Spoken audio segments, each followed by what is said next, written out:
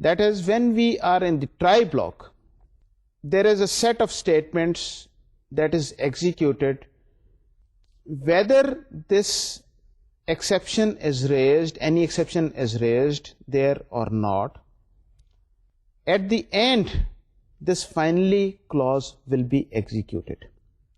And it will clean up all the whatever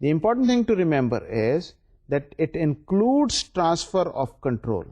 So it will override the transfer of control written in the try block. Let us assume that the finally clause does not include any transfer of control. So how will it work? So there are a couple of situations. So the first one is that no exception occurs during execution of the try, and no transfer of control is executed in the try block. So there is no transfer of control. So in this particular case, the finally clause executes, then the statement following the try block. So statements following the try block are executed after the finally clause. The second situation is that no exception occurs during execution of try, but it does execute a transfer of control. Since the transfer of control is overridden in the finally clause, so the finally clause executes, then the transfer of control takes place.